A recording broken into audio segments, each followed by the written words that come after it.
PGT English by doctor Ranjit Singh की जो book है उसमें हिस्ट्री ऑफ इंग्लिश लिटरेचर से संबंधित हम लोग देख रहे थे। 56 पेज नंबर पर जो लास्ट चैप्टर है इस बुक का इंग्लिश लिटरेचर हिस्ट्री के अंतर्गत पोस्ट मॉडर्निज्म। पहले हमने मॉडर्निज्म के सारे क्वेश्चन 3 पार्ट में देखे हैं, 3-4 पार्ट में। आज जो है ये पोस्ट मॉडर्निज्म है। इसमें पहला क्वेश्चन ये है कि who treat serious subjects in A playful and humorous way. कौन व्यवहार करता है सीरियस सब्जेक्ट को भी, मतलब एक गंभीर विषयों को भी एक प्लेफुल और व्यंग्यात्मक तरीके से कौन कहता है। तो जो पोस्ट मॉडर्निस्ट लोग होते थे, ना तो रोमांटिक्स कहते हैं, ना तो मॉडर्निस्ट कहते हैं, ना तो विक्टोरियन कहते हैं। जो post modern literature is a form of literature that is characterized by the use of metafiction, unreliable narration, self-reflexivity, intertextuality, and which often thematize both historical and political issue। वो ऐतिहासिक और राजनीतिक दोनों तरीके के जो विषय हैं उनको वो लोग प्लेफुल और होमर्स वे से प्रेजेंट करते हैं। सीरियस सब्जेक्ट भी सेल्फ रिफ्लेक्सिविटी उसमें डालते हैं, अनरिलायबल नरेशन उसमें डालते हैं, इंटरटेक्चुअलिटी भी डालते हैं। तो अक्सर वो थीम रखते हैं इतिहास और पॉलिटिकल इश्यूज की और अपने हिसाब से सेट करते हैं। तो कौन व्यवहार करता है सीरियस सब्जेक्ट्स को प्लेफुल और ह्यूमरस वे से? तो पोस्ट मॉडर्न। दूसरा क्वेश्चन है कि between one text and another text is called, मतलब जो संबंध होता है एक टेक्स्ट का दूसरे टेक्स्ट से, उसको क्या बोलते हैं? तो इंटरटेक्चुअलिटी बोलते हैं उसको। इंटरटेक्चुअलिटी INTERTEXTUALITY, इंटरटेक्चुअलिटी बोलते हैं उसको। Relationship between one text and another text is called. देखिए, much of the focus in the study of post modern literature is on intertextuality. देखिए, ज़्यादातर जो पोस्ट मॉडर्न का जो अध्ययन में फोकस रखा जाता है इंटरटेक्चुअलिटी पर, और जो वन टेक्स्ट से, यानी एक नॉवेल फॉर एग्जांपल की तरह, जैसे एक नॉवेल और अनदर या दूसरा कोई टेक्स्ट है राइटिंग का, इंटरवोन फैब्रिक लिटरेरी हिस्ट्री, तो इसमें जो है रखा जाता है, दोनों के बीच में अंतर रखा जाता है, उसको बोलते हैं intertextuality. In post modern literature can be a reference or parallel to another literary work, an extended discussion of a work, or the adoption of a style। तो जब एक दूसरे से टेक्स्ट को जोड़ा जाता है तो उसको बोलते हैं इंटरटेक्चुअलिटी। अगला है which techniques form the base of post modern literature, मतलब कौन सी टेक्निक जो हैं जो पोस्ट मॉडर्न लिटरेचर के बेस का फॉर्म करते हैं, रूप देते हैं। तो देखो, मेन जो थीम है पोस्ट मॉडर्निज्म की वो है इंटरटेक्चुअलिटी है, मेटाफिक्शन है, पैस्टिक है, फैबुलेशन है। ये सारी जो विशेषताएं हैं, पैस्टिच का मतलब होता है कॉम्बाइन, PASTICHE। पैस्टिच का मतलब होता है कॉम्बाइन। पेस्ट जिसको बोलते हैं ना, जोड़ना, टूगेदर, साथ साथ। मल्टीपल एलिमेंट्स, जो मतलब कई एलिमेंट्स को पेस्ट करे, एक में जोड़े साथ साथ, उसको बोलते हैं ना पैस्टिक।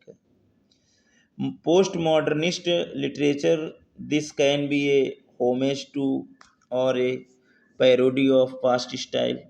एक पास्ट स्टाइल के पैरोडी या होमेज को वो जोड़ता है।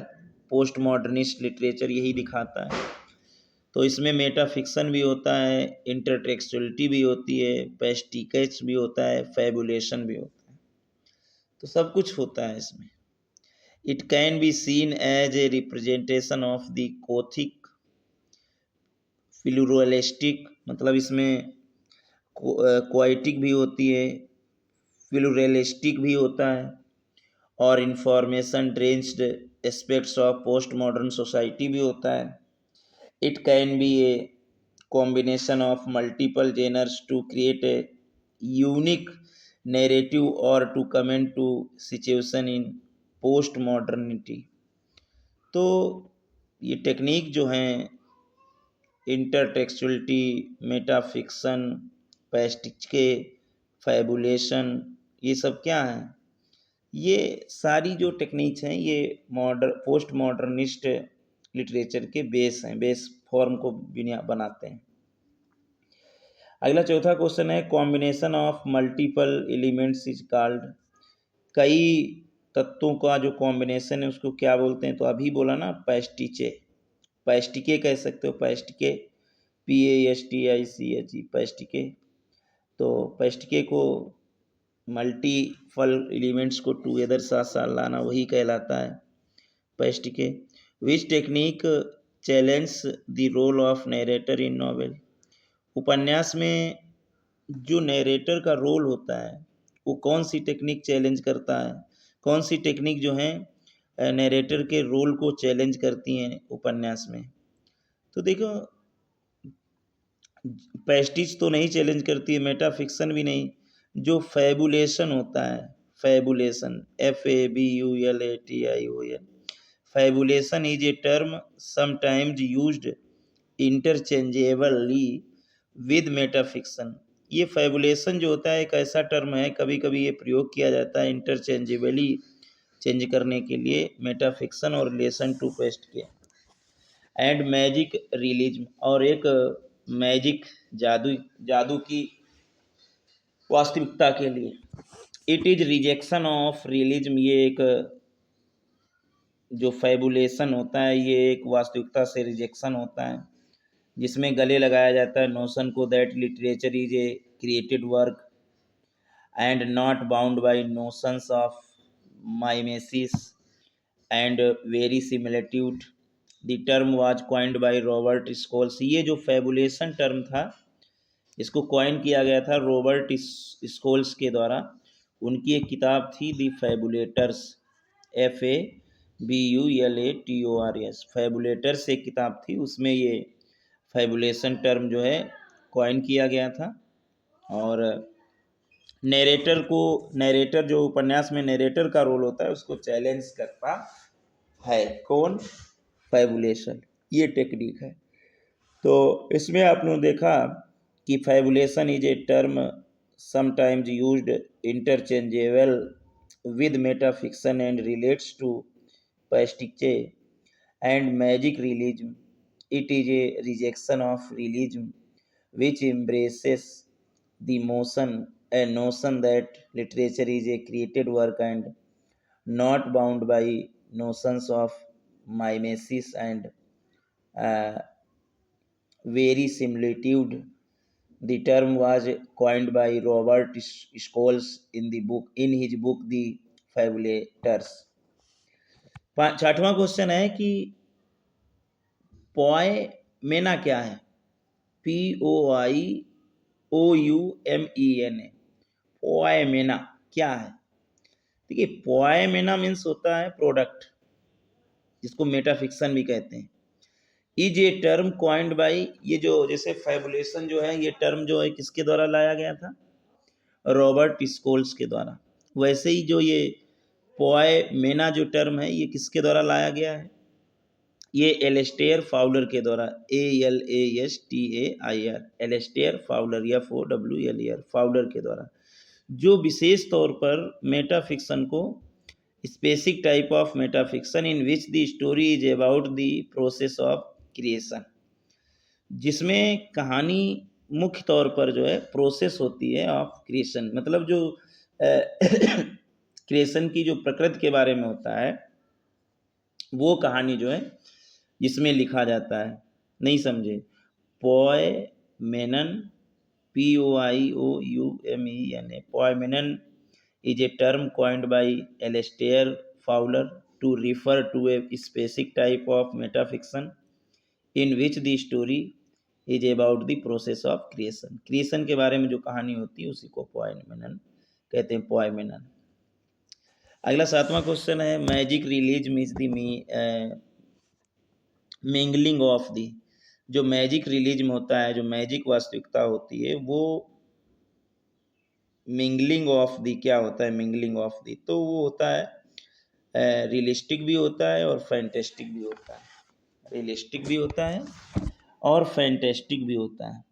देखिए, मैजिक रियलिज्म में भी लिटरेरी वर्क, मैजिक रियलिज्म जो है वो एक साहित्यिक कार्य है जो द यूज ऑफ स्टिल, जो स्टिल के द्वारा प्रयोग किया जाता है, शार्पली डिफाइंड किया जाता है, smoothly painted image of figures and objects depicted in surrealistic manner, the themes and subjects are often imaginary.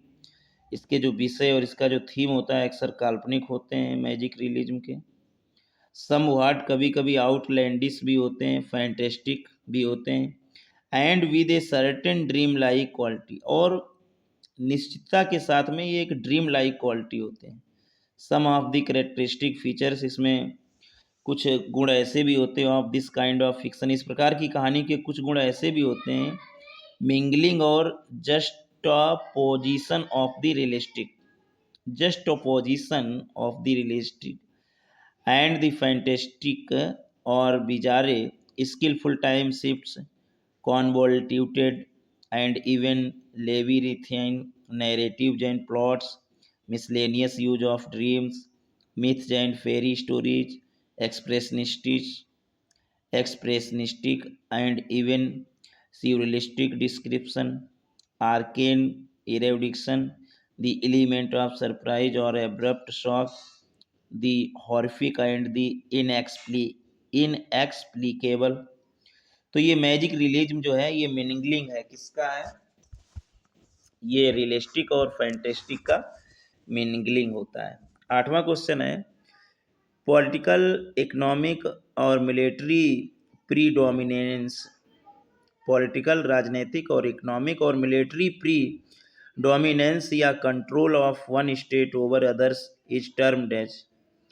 तो देखिए, जब राजनीतिक या आर्थिक रूप से या मिलिट्री प्री डोमिनेंस एक स्टेट का दूसरे पर जो टर्म्ड होता है उसको क्या बोलते हैं? तो इसको बोलते हैं सिनक्रेटिज्म। इसको क्या बोलते हैं? सिनक्रेटिज्म। द पॉलिटिकल, इकोनॉमिक और मिलिट्री प्री डोमिनेंस और control of one state over others is termed as. तो इसको ना तो आइडियोलॉजी बोलते हैं, ना तो हेमोमोनी बोलते हैं, ना एरोनी बोलते हैं, इसको बोलते हैं सिनक्रेटिज्म। किसको? जैसे कोई राजनीतिक या आर्थिक या मिलिट्री प्रीडोमिनेंस है, वन स्टेट का कंट्रोल दूसरे पर हो जाए, चाहे राजनीतिक चाहे आर्थिक, तो फिर वो उसको बोलते हैं सिनक्रेटिसिज्म। 9वां क्वेश्चन है, जो एक स्टेटमेंट है गॉड इज डेड, ईश्वर मृतक है, ये किसके कार्यों में दिखाई देता है? God is dead. कितनी अजीब बात है। तो गॉड इज डेड ये दिखाई देता है फ्रेडरिच नीत्शे, इसके में दिखाई दे, फ्रेडरिच FRIEDRICH, फ्रेडरिच नेट्शे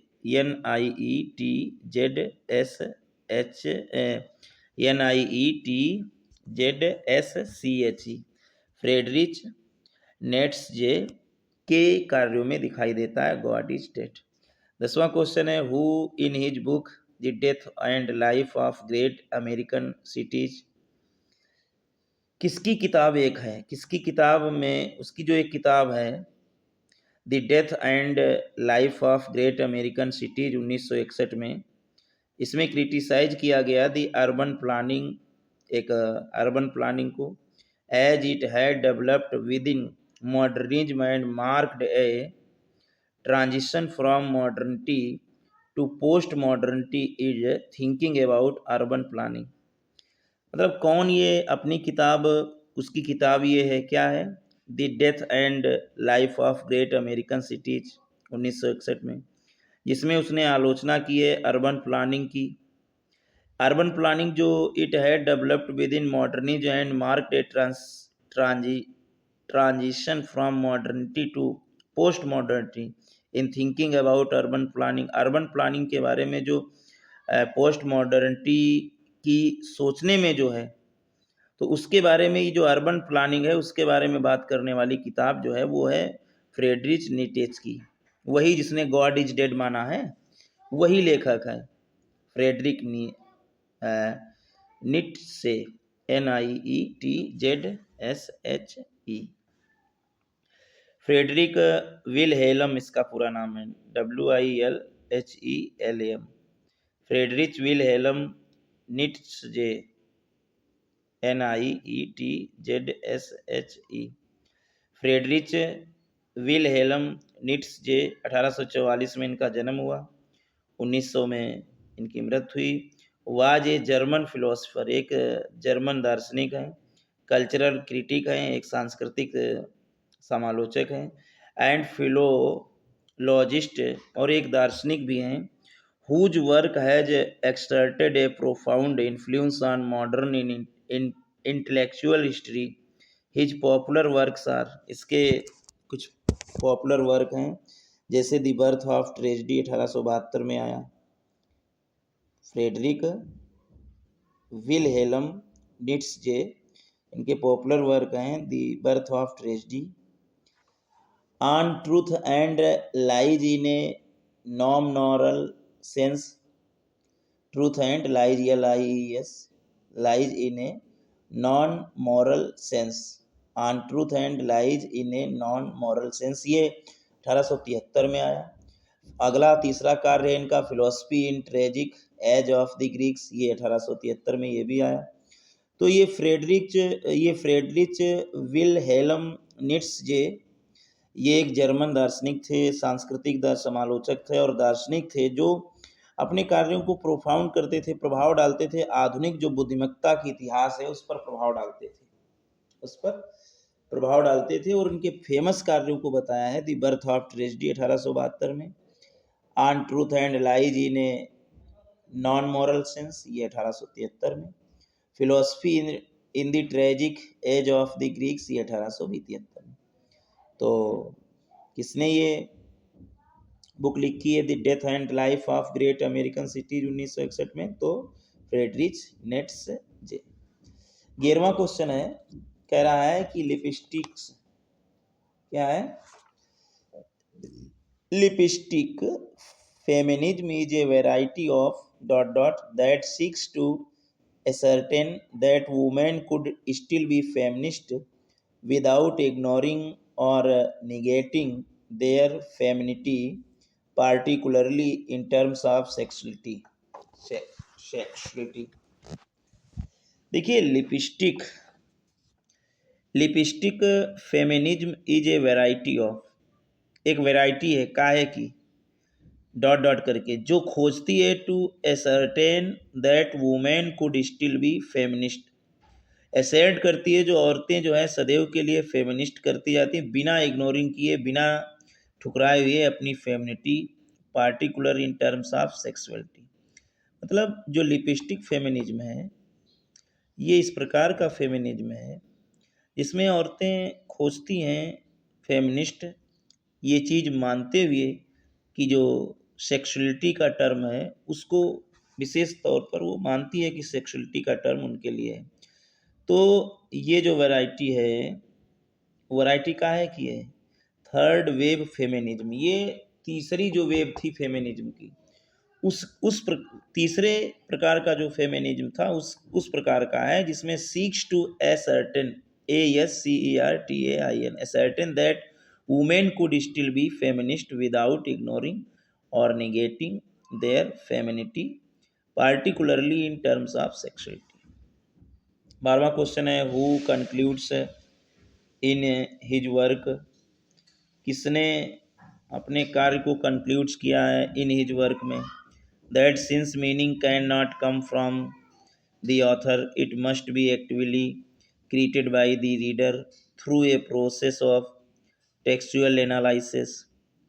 देखिए, तो Roland Gerard Barthes, Roland ROLAND, Ronald Gerard GERARD, Gerard Barthes BARTHE। तो रोलैंड गर्डेड बार्थेस जो हैं, इन्होंने निष्कर्ष निकाला है अपने, उनका एक फेमस कार्य है S2Z 1970। Meaning can not be come from the author, अर्थ से मीनिंग नहीं, आथर से मीनिंग नहीं आती। It must be activity created by the reader, reader से, लेखक कुछ भी लिख दे, ये रीडर के उससे से आनी चाहिए, through a process of textual analysis. ये कैसे वो लिखा गया है, उसका अर्थ क्या निकालता है पढ़ने वाला, तो उससे मीनिंग आती है, ये निष्कर्ष निकालते हैं रोनाल्ड जीरेर्ड बार्थेज साहब। 13वां क्वेश्चन है, ए लवर डिस्कोर्सेस फ्रैगमेंट्स, ये एक 1977 की बुक है, किसके द्वारा? ए लवर्स डिस्कोर्सेस, ए लवर्स डिस्कोर्स फ्रैगमेंट्स 1977 की एक बुक है।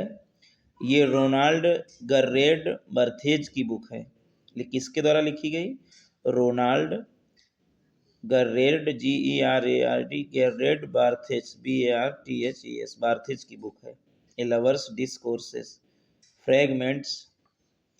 देखिए, रोनाल्ड जो गिरेर्ड बार्थेज थे, 1915 में इनका जन्म हुआ और 1980 में इनकी मृत्यु हुई। ये एक फ्रेंच लिटरेरी, ये फ्रांस के एक साहित्यिक सिद्धांतवादी थे, निबंधकार थे, दार्शनिक थे, समालोचक थे और सेमियोटिसियन भी थे।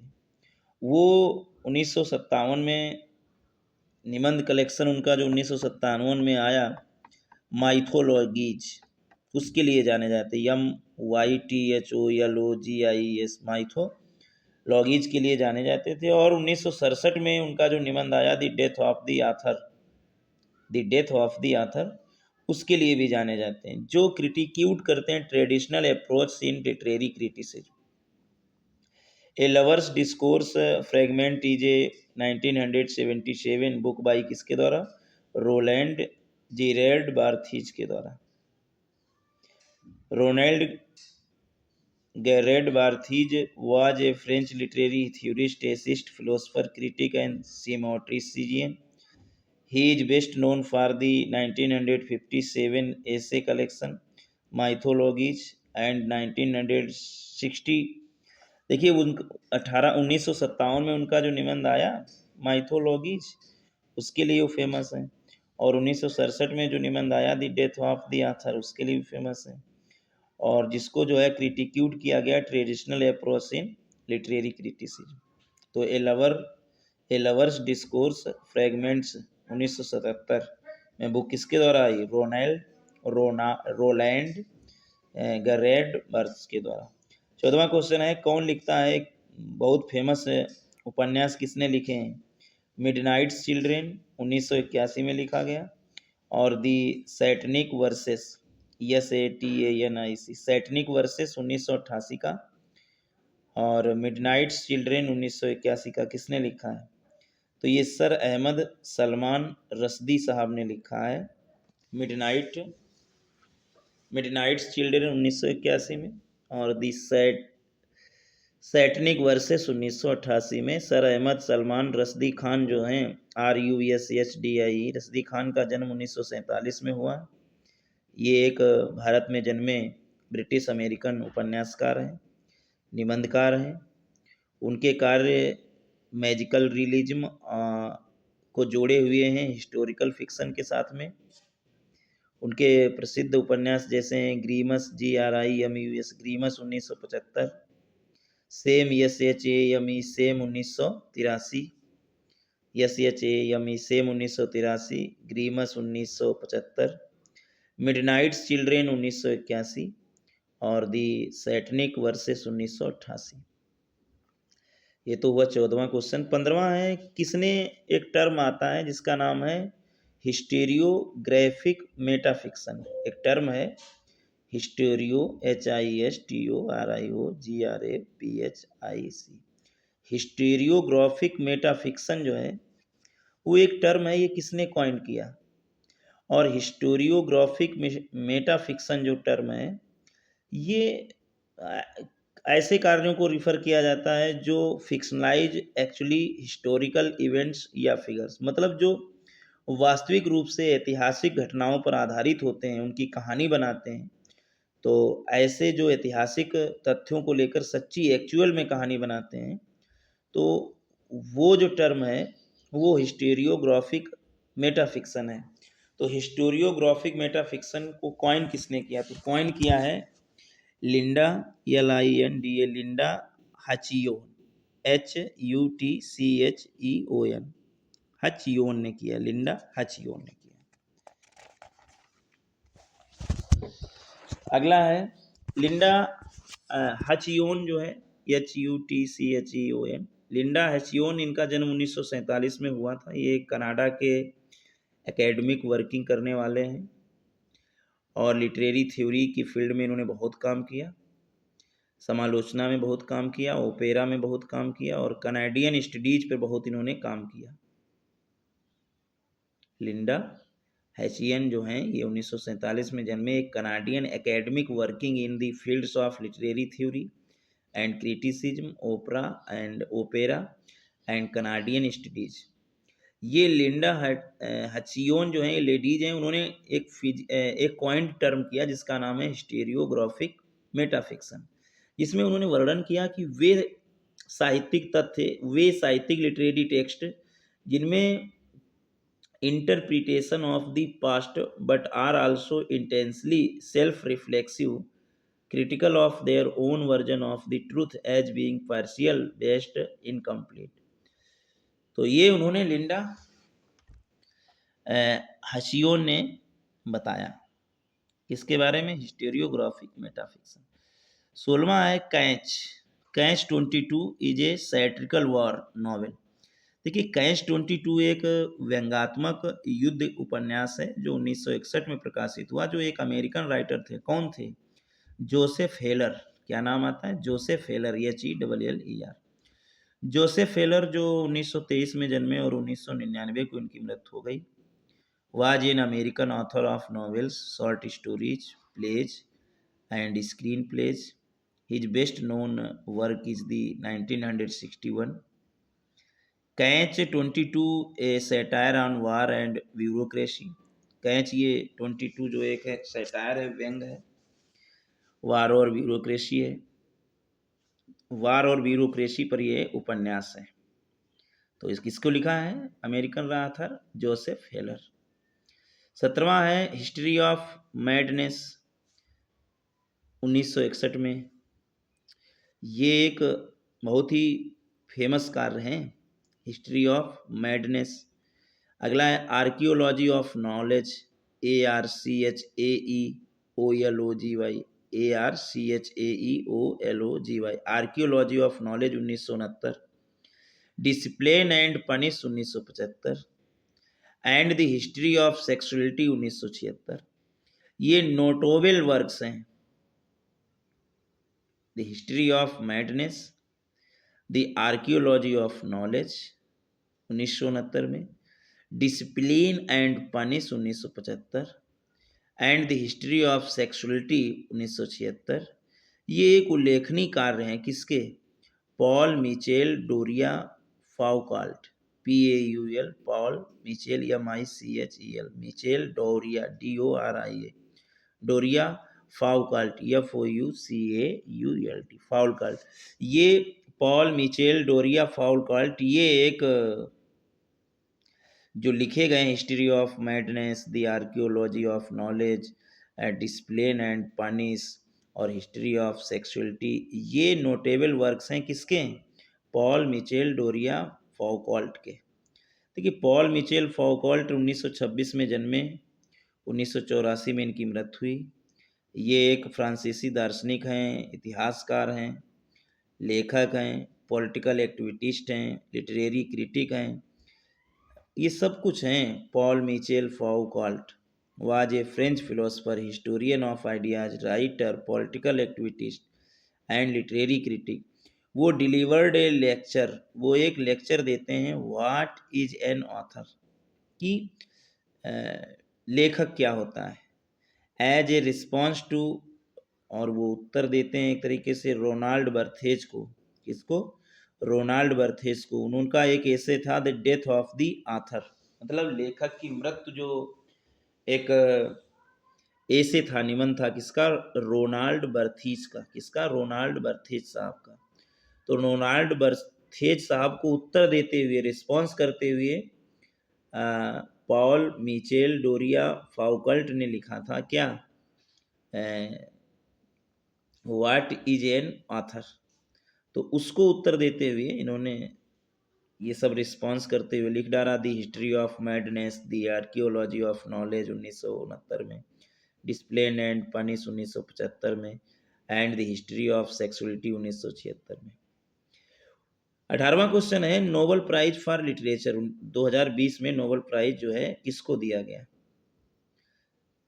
और उनको नोबेल प्राइज दिया गया किसके लिए? For her unmistakable poetic voice that with austere AUSTERE austere beauty makes individual existence universal. मतलब नोबेल प्राइज 2020 का किसको दिया गया? तो हम बताते हैं ल्यूसी ग्लक को दिया गया, GLUCK LOUISE, Louise Louise Louise Gluck GLUCK Louise Gluck को दिया गया। और किसके लिए दिया गया? For her unmistakable poetic voice के लिए, उनकी अनमिस्टेकेबल पोएटिक वॉइस के लिए, that with austere AUSTERE austere beauty makes individual existence universal. एक अस्टियर ब्यूटी है जो बनाती है व्यक्तिगत रूप से उसको सार्वजनिक। तो इसके लिए दिया गया, किसके लिए? For her unmistakable poetic voice that with austere beauty makes individual existence universal. 19वां है नोबेल प्राइज साहित्य में 2021 के लिए किसको दिया गया? कौन से उपन्यासकार को? तो उपन्यासकार हैं Abdul Razzaq Gurnah, ABDULRAZAK, Abdul Razzaq Gurnah. इनको 2021 का क्या दिया गया? नोबेल प्राइज दिया गया। अगला है who is best known for developing a form of semiotic analysis known as deconstruction। मतलब कौन सबसे अच्छा जाना जाता है, ये अच्छी तरीके से जाना जाता है, developing a form of semiotic analysis known as deconstruction. किसको अच्छी तरीके से जाना जाता है? सेमियोटिक एनालिसिस का एक जो रूप है उसको विकसित करने में, और उस रूप का नाम है डीकॉन्स्ट्रक्शन, DECONSTRUCTION, डीकॉन्स्ट्रक्शन। तो उसको जाना जाता है जैक्यूज डेरिडा, JACQUES, जैक्यूज डेरिडा को जाना जाता है सेमियोटिक एनालिसिस के तौर पर, जिसने डिकॉन्स्ट्रक्शन बोलते हैं उसको, जैक्यूज डेरिडा। देखिए जैक्यूज JACQUES, जैक्यूज डेरिडा जो थी 1930 में जन्मी और 2004 में इनकी मृत्यु हो गई। ये अल्जेरियन फ्रेंच फिलोसफर थी, अल्जेरियन में जन्मी हुई, ये फ्रांसीसी दार्शनिक थी। और इनका बड़ा प्रभाव था, जैसे speech and phenomena, PHENOMENA, speech and phenomena, ये 1967 में उनका फेमस है। ऑफ ग्रामेटोलॉजी ये 1967 की है। राइटिंग एंड डिफरेंस ये 1967 की है। मार्जिन्स ऑफ फिलोसफी 1972 की है। तो ये कुछ बहुत ही प्रभावशाली उनके कार्य हैं। Speech and phenomena 1967, PHENOMENA, speech and phenomena. Of grammatology GRAMATOLOGY, grammatology 1967। Writing and difference 1967। Margins of philosophy 1972। तो ये कुछ किताबें उनकी फेमस हैं। 1900 अब 21वां क्वेश्चन है कि which work is often considered as predicting post modernism and is a paragon of the ultimate parody, मतलब कौन सा कार्य अक्सर ये बताया जाता है कि ये पोस्ट मॉडर्निज्म की घोषणा थी और एक तरीके से अल्टीमेट था पैरोडी के, अल्टीमेट पैरोडी का पैरागॉन था, मतलब मील का पत्थर हुआ। तो वो था, रचना जो था वो पियर्स मोनार्ड का जो कार्य था, ऑथर ऑफ क्यूस्टे। कौन था कार्य, कौन से कार्य? PIERRE, Pierre Menard, MENARD, Pierre Menard जो थे author of QUIXOT, Quixote, author of Quixote के थे पियरे मेनार्ड। तो ये इनके कार्य थे। ऑफन कॉन्सिडर, अक्सर बताया जाता है ये predicting post modernism and is a paragon of ultimate parody. देखिए पियरे मेनार्ड साहब एक ऑथर ऑफ क्वाइजोटी थे, ओरिजिनल रूप से ये स्पेनिश थे, और स्पेनिश में ये जो नाटक है, जो ये कार्य है, इसको कहा जाता है पियरे मेनार्ड आथर डेल क्वाइजेटी। ये एक शॉर्ट स्टोरी है, PIERRE, Pierre Menard, MENARD, Menard, author डेल क्वाइजेटी। ये पूरा स्पेनिश में, और इसका ये एक शॉर्ट स्टोरी है। अर्जेंटीन राइटर, एक अर्जेंटीना के राइटर हैं Jorge Luis Borges, JORG, Jorge Luis LUIS, Luis Borges BORGES, Borges जो ये हैं अर्जेंटीना के, उनके द्वारा लिखा गया है Pierre Menard, MENARD, Pierre PIERRE, Pierre Menard author of Quixote. 22वां और अंतिम जो अंतिम क्वेश्चन है, 58 पेज तक जो है इसमें इंग्लिश हिस्ट्री दी गई है, उसके बाद में नहीं, इसी को आप बार बार पढ़िए और फिर आगे लिटरेरी टर्म समझाएंगे जो तीसरा टॉपिक है। तो इसमें दिया गया है मैजिक रियलिज्म क्या है। तो मैजिक रियलिज्म जो है ये 20वीं शताब्दी का एक शैली है, कहानी और साहित्यिक विधाओं का एक शैली है 20वीं शताब्दी का मैजिक रियलिज्म। ना तो ये पोट्री का कोई फॉर्म है, ना तो ये इटालियन सोनेट का कोई फॉर्म है, ये एक 20वीं शताब्दी का 20th century style of fiction and literary gem. तो इस तरीके से हम लोगों ने PGT जो किताब थी उनकी, रणजीत सिंह की, तो उसमें जो है हम लोगों ने इतिहास पर विजय प्राप्त कर ली है। बार बार इसको देखें और लाभ उठाएं। धन्यवाद।